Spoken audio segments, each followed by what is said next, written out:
Join us on this 8 miles kayak from Nantgaredig to Carmarthen on the Towy River on the 27th of October 2024. Watch on to see the amazing scenery that we paddle through in the lower Towy Valley. Find out about the history of Carmarthen, including the legacies left by the Romans and the Normans. Discover what sort of paddling you can experience on the lower Towy River, and find out practical information such as launching and landing locations. This 8 miles kayak on the Towy River in Carmarthenshire in southwest Wales took us from Nantgaredig down to Carmarthen. We launched from just below the bridge at Nantgaredig at 12 noon and paddled downstream through stunning scenery as the river meandered through the Towy Valley. After passing the location of the ancient Roman fort and town of Moridunum, we paddled into Carmarthen, landing at the quay at 3:30 p.m.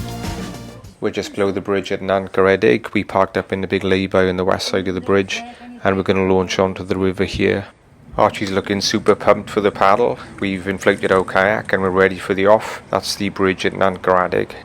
We set off downstream from the bridge at Nantgaredig and almost immediately started to notice the assistance of the downstream current. There's a small weir a couple of 100 metres downstream from the bridge, so we kept towards the middle of the river so there'd be sufficient depth to the water to clear the weir without snagging the skeg of our kayak on it. I think it was a fairly close run thing though. I'm not a huge fan of weirs, as you may already have gathered if you've seen some of my other videos. As is usually the case with the Towy River, it meanders a lot, and while most of it is quite deep and steadily flowing, especially in the autumn and winter, you are intermittently subject to shallower and faster flowing sections which keep you on your toes. On these shallower sections you can sometimes get fallen down trees stuck in the river, which can potentially present a danger due to them creating strainers. A strainer is any object in the river that allows water to pass through but can trap and hold larger objects such as boats, kayaks or people. On our kayaking guides playlist, we did a video with our top 10 tips for river kayaking, which refers to some of the issues that we have often encountered when paddling rivers,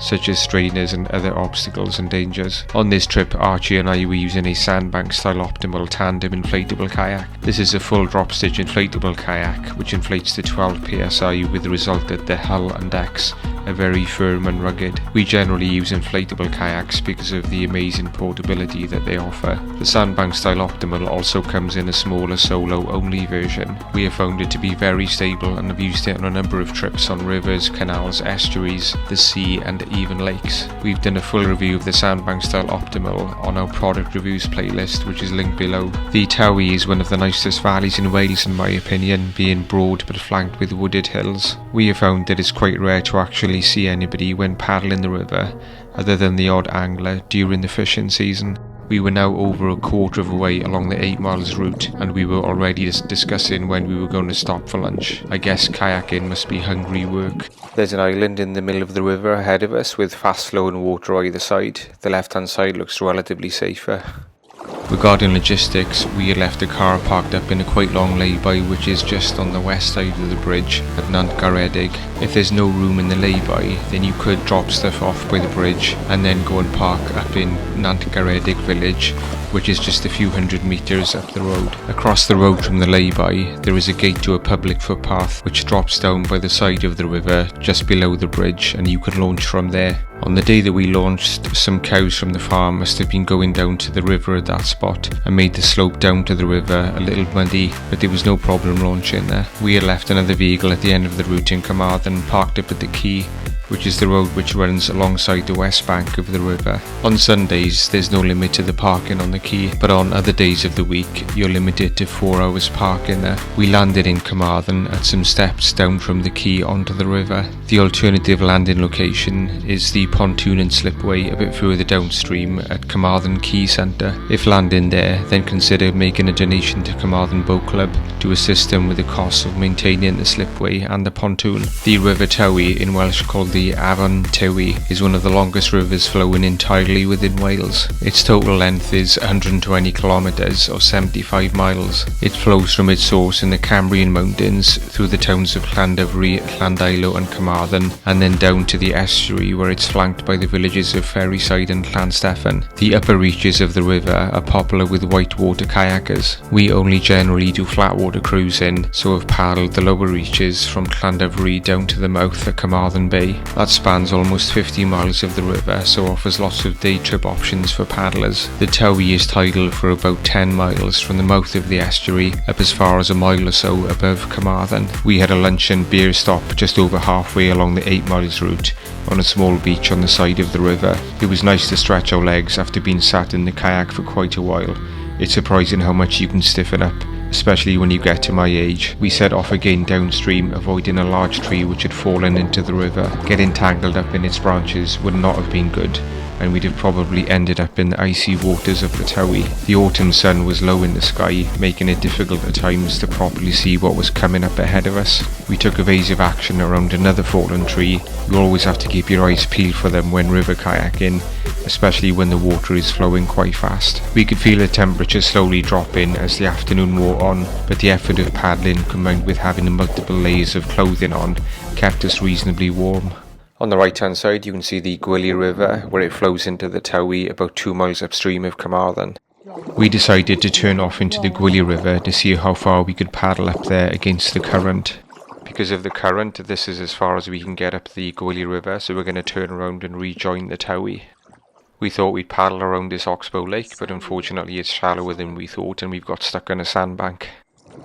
We should point out that there is no formal right of public navigation on the non-tidal sections of the Towy River. The position in England and Wales is slightly unclear as to whether you can paddle such rivers, but they are commonly kayaked all over the country. Paddle UK's website stated they believe that there is a strong case to demonstrate an existing right of navigation on all navigable rivers. We tend to kayak such sections of rivers outside of the fishing season to avoid any potential conflict with anglers or others. The fishing season for sea trout on the Towy River is the 1st of April to the 17th of October.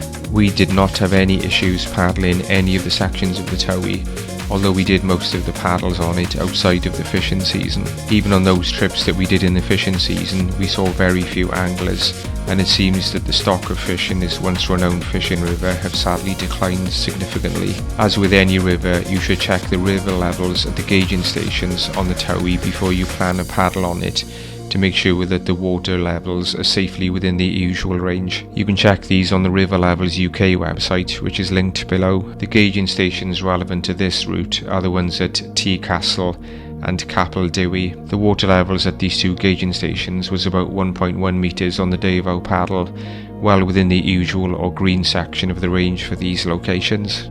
We paddled onto the tidal section of the Towy as we approached Carmarthen, which is reputed to be the oldest town in Wales. The area of the town off to the right of the picture is where the Romans established a fort called Moradunum in about AD 75, subsequently replacing it with a town in the 2nd century AD. Carmarthen has one of only 7 surviving Roman amphitheatres in Britain. An early 12th century Anglo-Norman town developed at Carmarthen, centred around the castle. A Franciscan priory was established at Carmarthen, being one of the largest in provincial Britain. Throughout the medieval period, Carmarthen was the largest and most important town and port in Wales. The remains of Carmarthen Castle loomed over the quay as we neared the end of our Towy River paddle. It was high tide at Carmarthen at 3 p.m. on the day of our trip, which worked out well since the water level was quite high to get out to the quay. Thanks for watching. If you enjoyed the video, then please give us a thumbs up and consider subscribing by clicking on the left above. Click on the right above to see videos of our other trips along the Towy River. Happy paddling from the kayak crew.